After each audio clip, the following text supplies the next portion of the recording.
All right, guys, I have the amazing pleasure of having Imran Poladi with me today. Imran and I met, I don't know, it was about a month or two ago. I was on his podcast for the amazing Next Home Company, which he, I believe, is the VP over there. Yeah.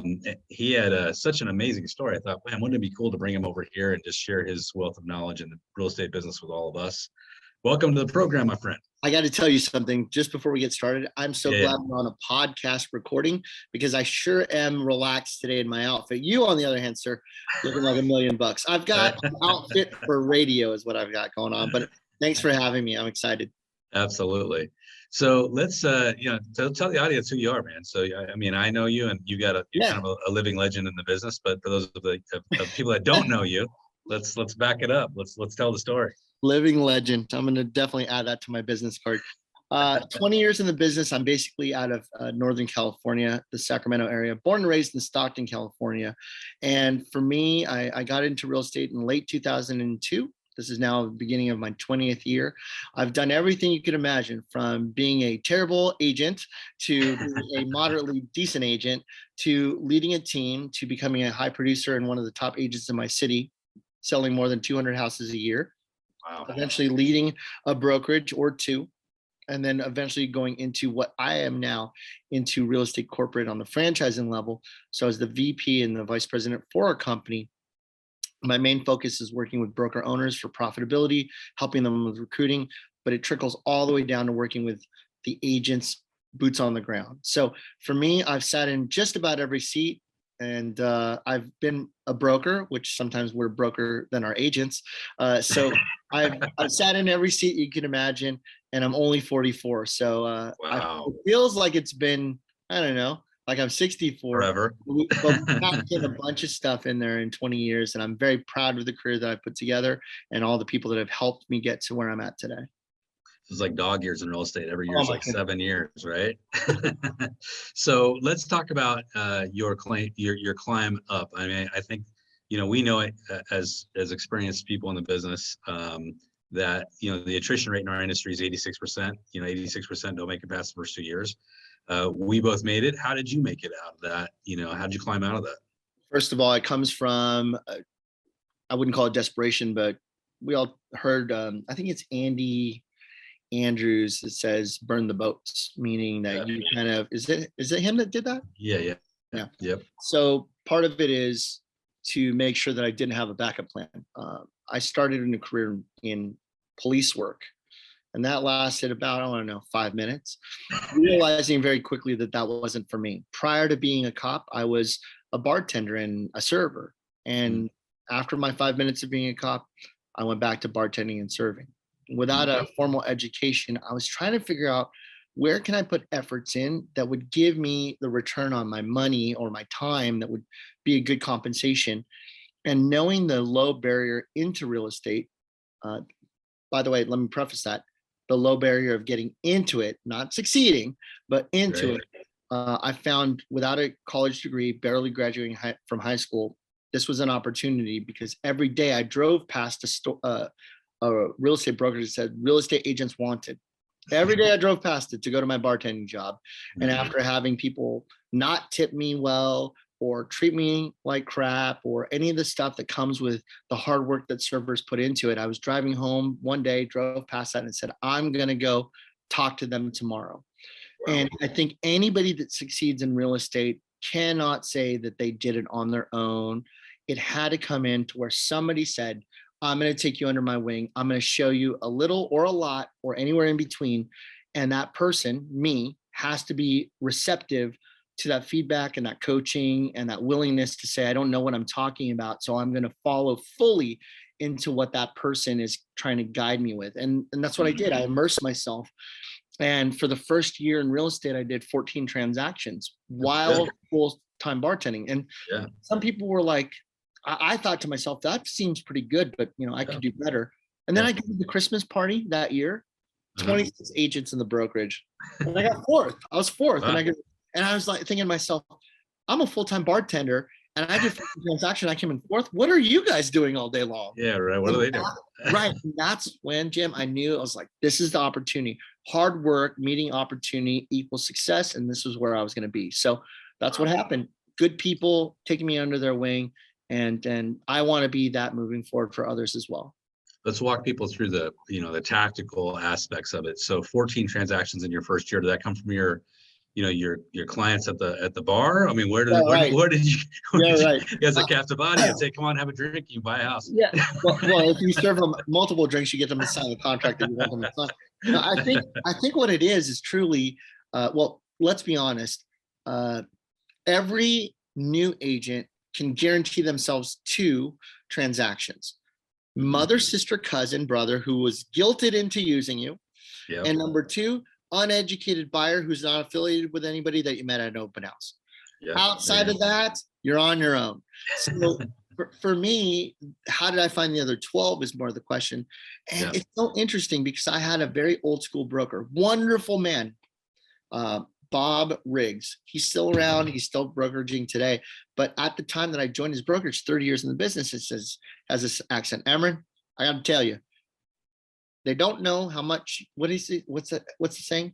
They don't care how much you know. There you go. Say it, Jim. What is it? They don't care how much you know until you show how much you care, right? And I went, that's unique, until I've heard it a bazillion times since then, right? And he's just copy pasting. But what Bob told me to do was very traditional stuff. Send out the mailers, hold the open house, do this, do that. And as a 23-year-old in 2002, I just listened to everything that he said. Sure. But one of the other things I did was I bought leads. That back then there was housevalues.com, there was justlisted.com, and I would buy these leads. I would spend thousands of dollars per year. So I was taking money from the bar and investing it back into my business. But at the end of the first year, when I look back, I used to do something called a boss book. For those of you that have been around for a while, it's a calendared book to where you have your 7 a.m. until your 10 p.m. and you could fill in all your different appointments. Mine was a lot of emptiness, but like I'd fill them in. And then at the back of the book, it said there was transactional pieces. You could put what closing you had, the address, how much you made. So I looked at the 14 transactions at the back of my boss book and I started sourcing them. Where did I get this one from? Where did I get this one from? And you come to find out all this traditional stuff that you spent money on really had nothing to do with where my business came from. Truly, that it came from open houses. My first year had a lot to do with making sure that I was working with people who were referring me business, other agents. So I would say that only 2 of the 14 came from anything to do with spending money. And the rest of the 12 came from relationship building through open houses or any type of connections. If I did first-time homebuyer seminars, I was learning at the same time. So I would tell you that it's not what you make, it's what you keep. And my first year, I kind of overspent, but it took me only 1 year to realize where the money was going and then where I was using it effectively and not effectively. How did you pivot from 14 transactions? I know it wasn't overnight, but from 14 transactions to becoming one of the top agents in your market, closing 200. What was the pivot for you? The quick story is that after I went full-time, and by the way, I don't believe in full-time, part-time real estate. I believe in committed, non-committed real estate. There are plenty of very successful agents that are out there in the world that don't work 40 hours a week. They do just fine in their 20, 25, 30 hours that they put in a week because they're committed, they're focused. So especially nowadays, I don't think that people should shun anybody for having a full-time job, in particular with the needs of benefits. So I just want to soapbox that real quick. I want people to know that I'm not somebody that says, come over to the dark side or you're not a real agent. I don't believe that. I believe there's committed or non-committed. And what happened was my first 4 or 5 years in the business, I moved from 14 transactions to about 25 to 30 a year, pretty consistently. And when you're a spiky-haired kid with baggy pants and a hoodie, your whole life, boy, Jim, talk about dressing for success. I tried my best, but the oversized ties and the baggy fitting, ill-fitting slacks, I did the best I could, but I just didn't have that with me. But what I could do is act professionally, and that's what my mentor taught me what to do. So what was happening was, originally when you hear from some coaching, and Jim, you're a coach, we're one of the best in the business, and that when it comes down to it, many people will say, you got to door knock 100 doors and get no's to get a yes. You have to do 15 listing presentations with a rejection before you get a yes. I learned quickly that that's not the case. In fact, the case is if you prepare ahead of time and you do the right setup for the foundation of what you do, your success ratio goes up. You get more hits on your at bats. Instead of 3 out of 10, you're getting 7 out of 10, 8 out of 10. And I'm pretty fortunate. I've had the gift of gab be part of what I'm about without scripts. But Sure. let me just practice a little bit. What if I just had some notes? Maybe I did a little research. I would actually not have to go 3 for 10. I could maybe go 6 for 10 or 8 for 10. And that's the kind of shift that I made in my business to where, boy, you know what? I may be winging it, but they know I'm winging it too. I just learned that if I could spend a little bit more time, and Tay Baishiki, who is one of my best friends and the chief operating officer of Next Home, the franchise, said, Imran, it's the 5 Ps. Proper preparation prevents poor performance. I'm going to copy that one. Yeah, I love that. I love that quote. He's a perfectionist, and he's a perfectionist. And he says, if anything is worth doing, you better do it right. And I kind of gathered that in my 3rd or 4th year. And that's really where we got to that consistency of that 25 to 30 a year. Now, what launched me past that was tragedy. Now, I went through testicular cancer in 2007. And during that time, I lost just about everything. My wife at the time, who was a wonderful person, left me, wasn't really interested in sticking around. My house went into foreclosure. I couldn't work, so I couldn't pay my bills. I claimed bankruptcy at that time. And I realized that as long as I'm the hamster on the wheel, the hamster can't run, the wheel doesn't spin. So I said, when I come back, not only am I going to come back, but I'm going to position myself to where I'm leading one. I'm the leading one of many instead of just by myself. And what I learned was running like a team, like a little mini brokerage underneath my brokerage, helped me offset that should it ever happen again. That launched me, I wouldn't say overnight, but I would tell you inside of 6 months, I went from 30 transactions a year to pacing for over 150 transactions the first year back in 2008. REO was some of it. In 2008, though, that's really interesting, right? REO was some of it, but a lot of it was just making myself available and then realizing that the consistency falls in the lead generation pedal. If you have somebody waiting to meet with you after this meeting, you're not at the mercy of this meeting to have that commission breath of, you got to sign with me, you got to do this listing with me, I'll do whatever you want, just please list with me. Yeah. If you have that consistency of that lead generation, there's one right behind this meeting. I'm a poker player, Jim. So before, I played every hand because I just loved playing it. Jack 5, ace, it didn't matter. I played everything. You're not playing the hand, you're playing the table, right? Exactly. I'm like, just keep playing it. And what I realized was, guess what's right behind this hand, Jim? Another one. And guess what's right behind that hand? Another one. I can be patient.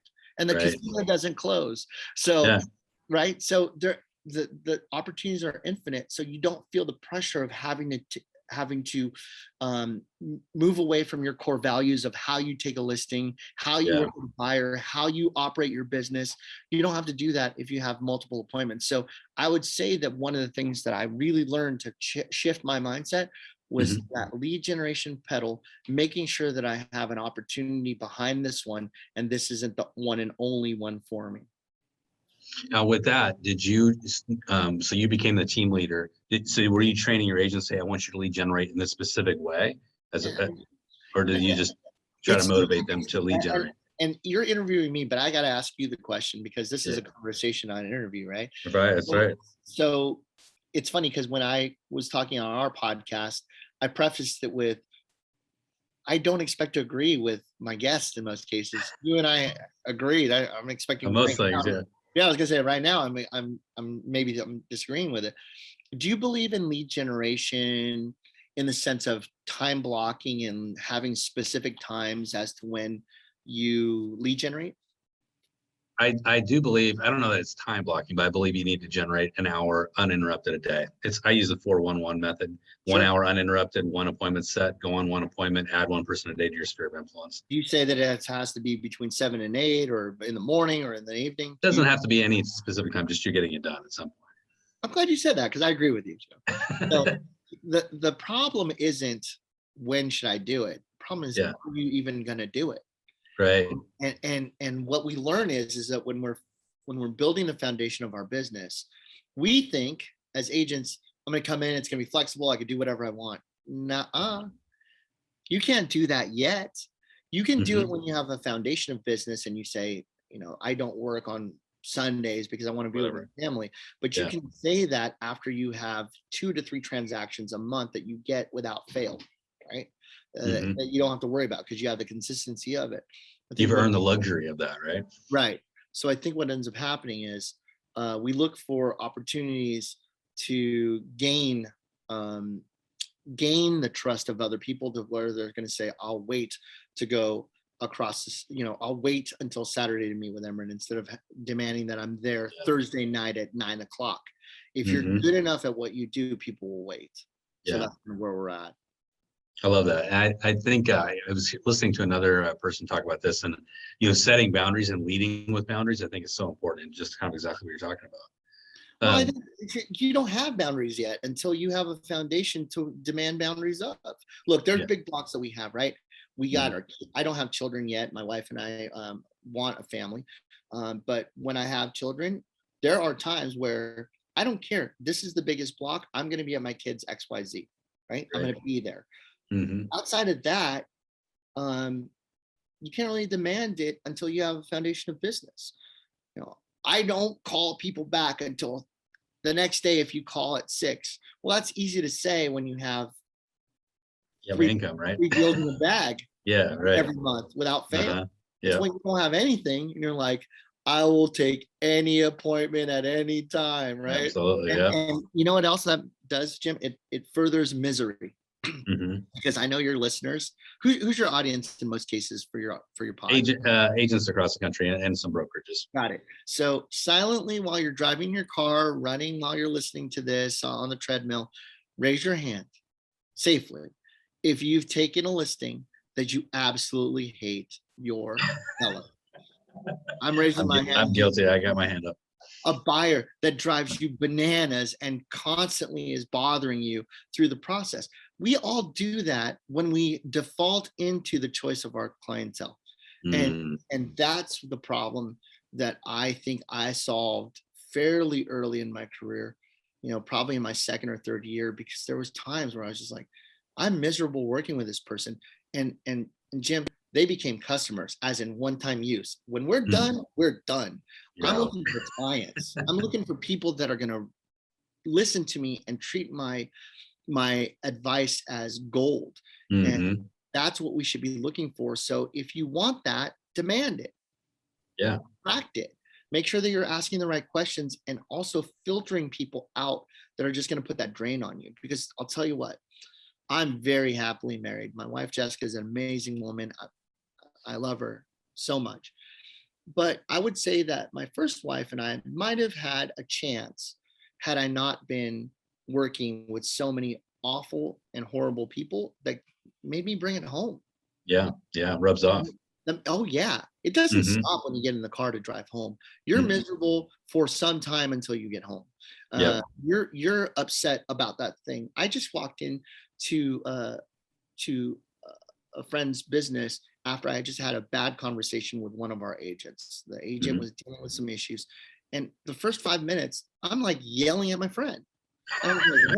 He's like, why are you yelling at me? I was like, I don't know why I'm yelling at you. But we just are humans and we can't help but drag some of that feeling towards the next recipient of. And often we won't yell at our clients, even though they're the ones that deserve it, but we'll yell at the people that don't deserve it, like our family or our friends. Right. Transference. And that's why you got to make sure that the clientele that you're working with aren't people that you hate. So did you work a consistent sphere of influence, or were you more outbound lead generation? What did it look like for you? You know what? I tried to diversify. I saw so many people in 08, 09, 10 They were foreclosure listing agents, and I was one too. Mhm. But when you look at them, they were all eggs in that basket so badly. They treated the rest of us, as in the general realtor population, poorly. Yeah. You return phone calls. We're too busy to respond to your offer that you wrote. One of those, Meanwhile, yeah. our clients are bugging us saying, "What's going on with the offer? I mean, we're Right. getting accepted. We're getting counter. I don't know. I'm trying to call this guy and he's not returning my phone call." So you're sitting there and you're trying to get this information, and these head in the sand agents put all their eggs in one basket. Then the market turns, Yep. and guess what? Those agents who didn't call back, that never responded to us, now they're writing offers on our property because the well has run dry on their side. And I Right. watch them, and many of them are out of the business. Why? Mhm. How They could you are. how could you 100 transactions a year and be out of the business? You never stayed in contact with any of those buyers that bought your properties. You never stayed in Exactly. contact with any of these sellers that listed properties with you. Mhm. So for me, it's like I saw early that I had to diversify my business quickly. So Mhm. not only did I have REO as a listing agent, I was actively looking for investors. Who's going to buy these properties? How can I help them? How can I diversify with them? How do I make sure that I work with first-time home buyers? So I'm pulling people from renting to buying. I want to make sure that they're part of this process too. What if I need move down buyers, people that are uh, somebody that has a house, they go empty nester and they got to downsize, or Mhm. older generation that has a two-story, they go, I do not want to take the stairs one more time. I would like a single story. So I started looking, but the one factor that I think really changed my career, Jim, was sandwich generation. Are you familiar with that term? I haven't heard that one. You No. know what it is. It's just probably called something different. The sandwich generation is roughly about my age. I'm 44, maybe 44 to 52, Mhm. and focus on that group. The reason why is because this generation, in most cases, almost all of my friends from high school have an adult child somewhere between the ages of 19 to 25, 26. So You're describing me. I've got that. you have that I'm 52. Yeah. 52. Boy, it's like we worked this out ahead of time, Jim. Yes, it is. Yes, it is. So they're responsible for the child's first purchase, maybe a condo, maybe getting them into a first-time home buying scenario. Maybe you're gifting some money for the FHA amount that you've got to put down. So that's one generation that they're in charge of. They're in charge of their own generation. They want to buy, they want to sell, they want to move up, they want to move down. And then they're in charge of their parents' generation. A lot of Mm. parents are going into long-term care facilities, or maybe they want to downsize, but the parent isn't going to make a decision on their own at 70, at 75, at 80 Mm. years old. They're going to Mm. need some guidance by the 52 or the 44-year-old like you and I, Yeah. and they're in charge of it. So they're the meat in the sandwich. The pieces of bread are Wow, that's a great. I have not heard that analogy. That's a great analogy. That's really you know, smart. yeah, I know what you're going to do. You've taught me something there. You're going to edit this out. And you're going to take it for yourself. I'm just gonna run with that.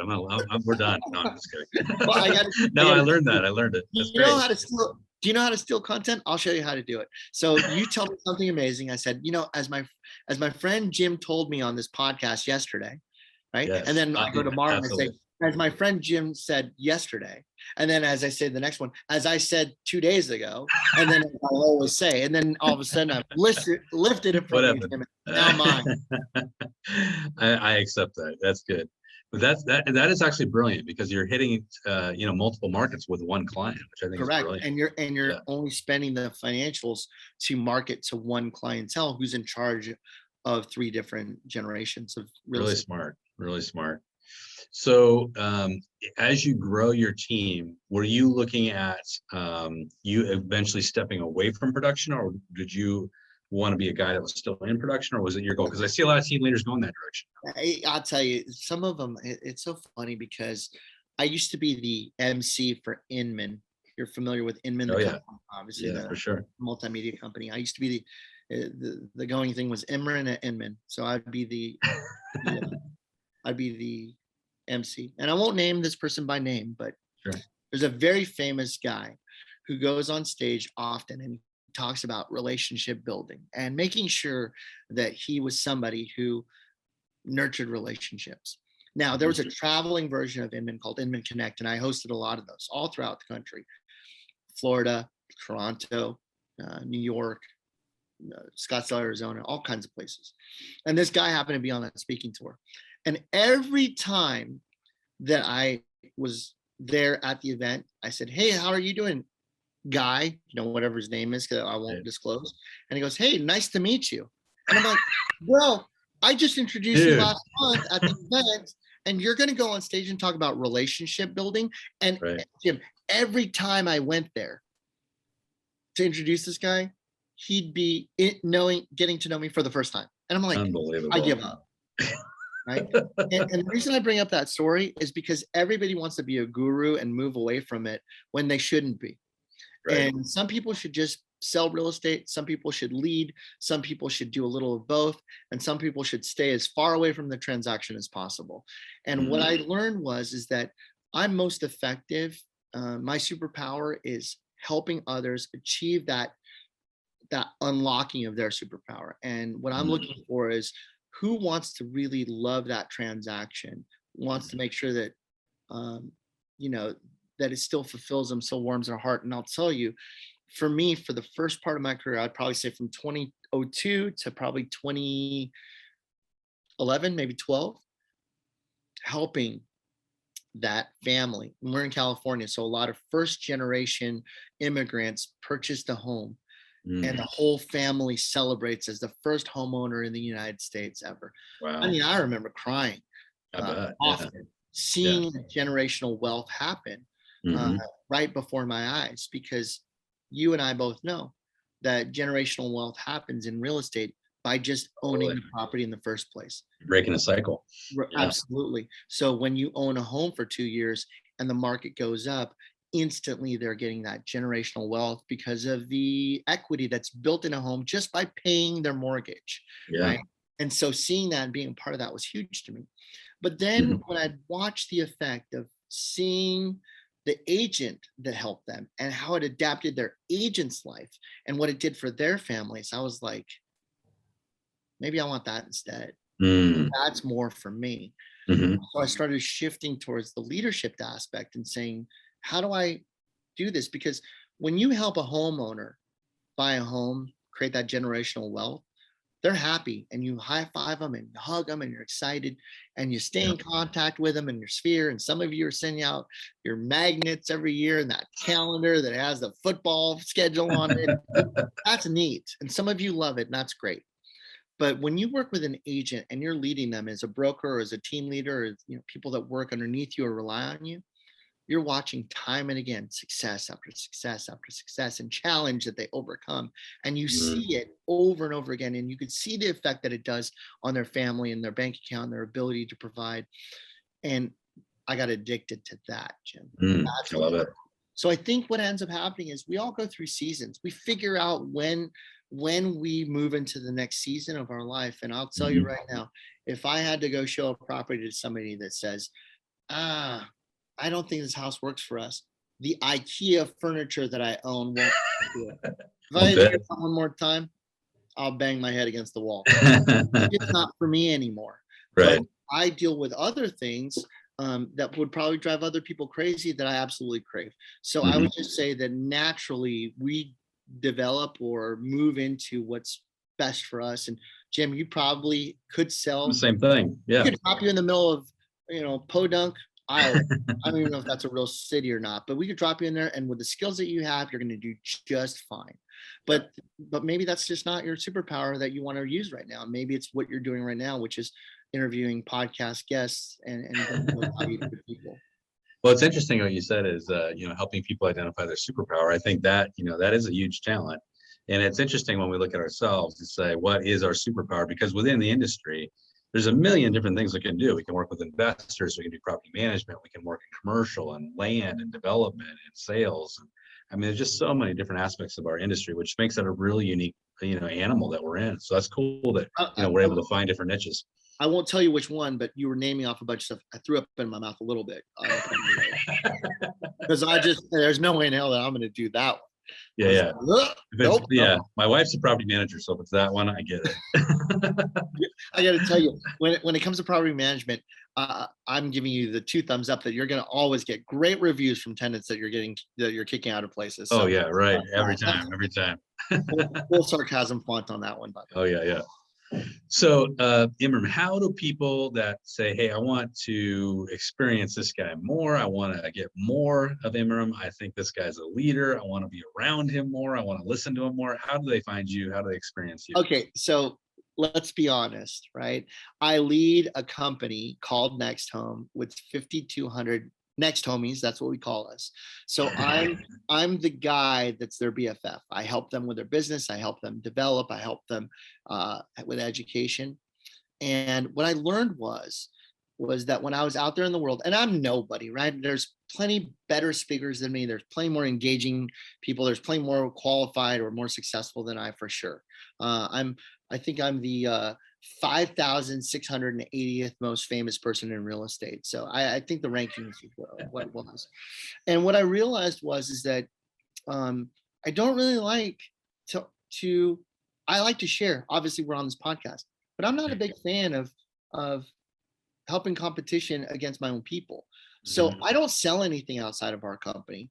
This mhm. podcast, I answer every question that you have for me, but I'm not excited about, okay, follow my this or here's my coaching. I don't sell anything. That's the wonderful thing about me, is that there's nothing for me to pitch Yeah, because except for um, next time, right? except for if you're interested in next time, I'll lead you to the right person to do it where it's their superpower. But for Yeah. me, my job is to go out there and inspire other people to find whatever that is, whatever company that be. And if it's mine, awesome. And if it's not, awesome, that's cool too.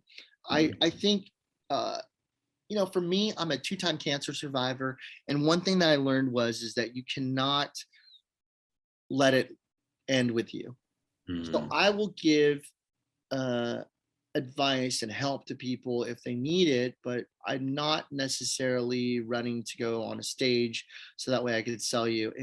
It's so funny, Jim. Right. Maybe this is the wrong place to do it, but there used to be a conference. I don't even know if it exists anymore. Again, we're filtering ourselves today. Oh yeah, yeah. But there was a conference that said, you know what, Imran, I saw you speaking at the Inman conference. You're an incredible speaker. We'd love to have you on stage. And I said, sounds good to me. And I'm not expensive.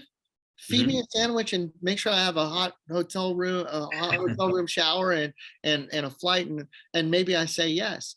But they said, we'll have you on stage and it's only $1,500 for you to have your spot on stage. And I go, wait, you want me to pay to You? go on your stage?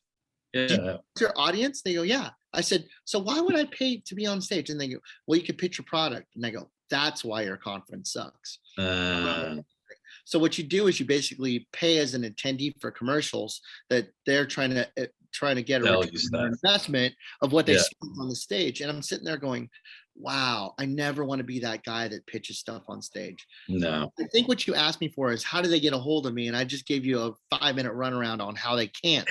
But they can How they should not even they try. can follow me on Instagram. It's very simple. The Yeah. Imran Poladi. That's spelled THEIM like Michael, RANP like Paul, OLADI. So Love it.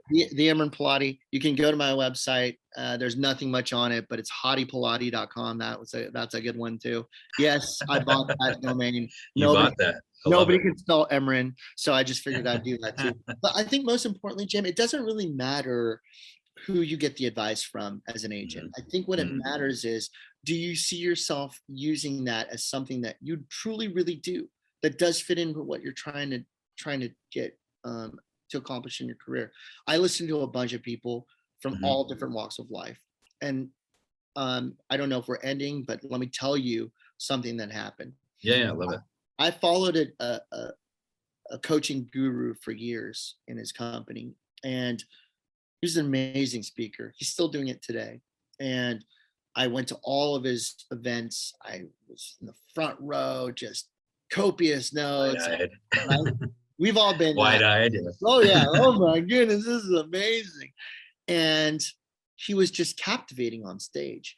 And I said to myself, one day, Imran, I want to be just like that guy. I want to motivate people on stage. I want to do that. And for some portion of what I do, I am that today in some small capacity.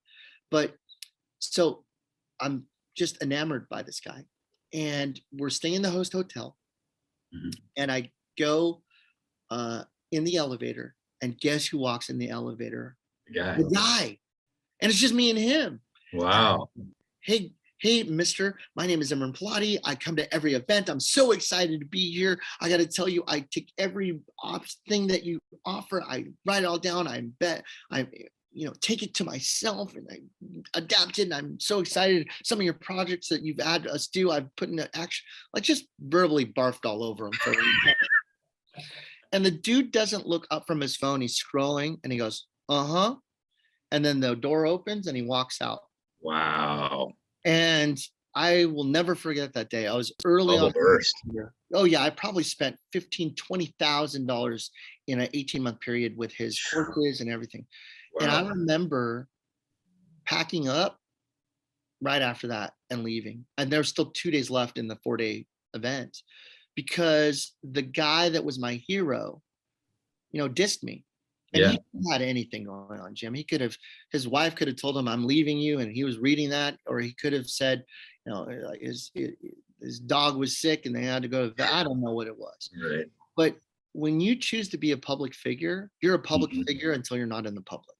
And that affected my career so much, to make sure that I'm never going to be the guy that looks past the person in front of me to look who's over there that I could talk to make sure, like, I want to be present to everybody that's in front of me, to make sure that they feel like they're the only person in the room, because I'll never forget that day. So Absolutely. If ever, not you, Jim, but if one ever wants to be in leadership or give an example of how they could be somebody of influence, start with the first person in front of you and be genuine, be fully present in that. I love that. One of my good friends, he's such a living example of what you're just saying. He had come over to my company, and he was a very top producing agent, 30, 40, $50 million a year at that point. And this guy was out like cleaning the parking lot, sweeping the parking lot. Anyway, he starts a conversation with the guy, ends up about a year later selling the guy a house. And it was just such a classic example of, every single person everywhere can use your help at some point, right? Look, and it's just creating relationships, right? Every conversation, I believe, has 3 types of currency. Okay, the first one is, I'm going to use you as my agent. You're my realtor. I'm going to use you for my transaction. That's one form of currency. The second form of currency is a referral. I may not use you at this moment, but I love everything about the way you handle transactions, handle clients. Here's somebody that I care about, that I want you to take care of because I respect you and trust you. That's the second form of currency. And the third one is respect and attention. I do something and I'm paying attention to you because I believe in what you're doing. Our podcast, Jim, talked about the 1,000 fans, how we build that. And I don't know if you've covered that on your own podcast. Have you already? I haven't really, so you feel free to jump into that. Why don't you tell them what the 1,000 fans are? Well, the 1,000 True Fans, the concept was created by an editor for Wired magazine years ago. But the idea is anybody that has 1,000 true fans can make a great living.